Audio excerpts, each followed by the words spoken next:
ജമ്മുകശ്മീർ, മഹാരാഷ്ട്ര, ഹരിയാന, ജാർഖണ്ഡ് നിയമസഭാ തെരഞ്ഞെടുപ്പുകൾ ഇന്ന് പ്രഖ്യാപിക്കും. വൈകിട്ട് 3 മണിക്ക് തെരഞ്ഞെടുപ്പ് കമ്മീഷൻ വാർത്താ സമ്മേളനം നടത്തും. പാലക്കാട്, ചേലക്കര ഉപതെരഞ്ഞെടുപ്പുകളും പ്രഖ്യാപിച്ചേക്കും.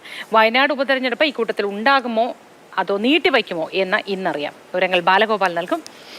Balagopal, good morning. നമ്മൾ എപ്പോഴും ഉറ്റുനോക്കുന്നത് നമ്മുടെ സംസ്ഥാനത്ത് നടക്കാനിരിക്കുന്ന ഉപതെരഞ്ഞെടുപ്പുകൾ അത് എപ്പോഴത്തേക്കായിരിക്കുമെന്നാണ്. ഏതെങ്കിലും ഒരു തീയതിയെ സംബന്ധിച്ചോ അല്ലെങ്കിൽ ഒരു പ്രത്യേക സമയം സംബന്ധിച്ചോ ഒരു പ്രതീക്ഷയ്ക്ക് വകയുണ്ടോ? എപ്പോഴായിരിക്കുമെന്ന സാധ്യത?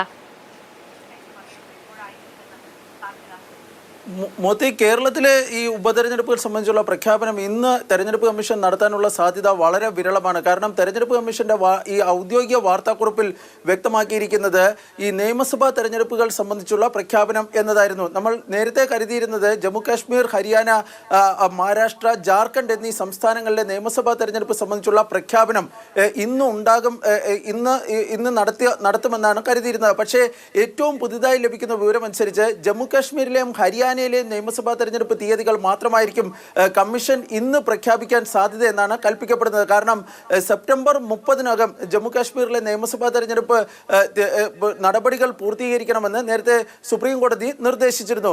ഇതിനുശേഷം ഈ കഴിഞ്ഞ ഓഗസ്റ്റ് ആദ്യവാരം മുഖ്യ തെരഞ്ഞെടുപ്പ് കമ്മീഷണറും മറ്റ് 2 തെരഞ്ഞെടുപ്പ് കമ്മീഷണർമാരും ജമ്മു കാശ്മീരും ഹരിയാനയും, അതായത് ഹരിയാനയിലെ ചണ്ഡീഗഡും സന്ദർശിക്കുകയും ഈ 2 സംസ്ഥാനങ്ങളിലെ തെരഞ്ഞെടുപ്പ് നടപടിക്രമങ്ങൾ അല്ലെങ്കിൽ അതിൻ്റെ ഒരുക്കങ്ങൾ മറ്റും വിലയിരുത്തുകയും ചെയ്തിരുന്നു. എന്നാൽ മറ്റ് സംസ്ഥാനങ്ങൾ, മഹാരാഷ്ട്ര അതുപോലെ തന്നെ ജാർഖണ്ഡ് എന്നീ സംസ്ഥാനങ്ങളിൽ ഇതുവരെ മുഖ്യ തെരഞ്ഞെടുപ്പ് കമ്മീഷണറുടെയും മറ്റ് കമ്മീഷൻ അംഗങ്ങളുടെയും ഈ സന്ദർശനം നടന്നിട്ടില്ല. മഹാരാഷ്ട്രയിലെയും ഹരിയാനയിലെയും നിയമസഭകളുടെ കാലാവധി നവംബറിലും ജാർഖണ്ഡിലെ നിയമസഭയുടെ കാലാവധി ജനുവരിയിലുമാണ് അവസാനിക്കുന്നത്.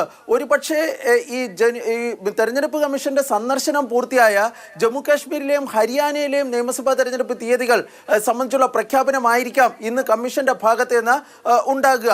സാധാരണഗതിയിൽ ഇത്തരത്തിൽ വലിയ വാർത്താ സമ്മേളനമൊക്കെ വിളിക്കുന്ന സമയത്ത് ഈ ഉപതെരഞ്ഞെടുപ്പുകൾ സംബന്ധിച്ചുള്ള പ്രഖ്യാപനം കമ്മീഷൻ നടത്താറില്ല. അതാണ് കമ്മീഷന്റെ പതിവ് കീഴ്വഴക്കം.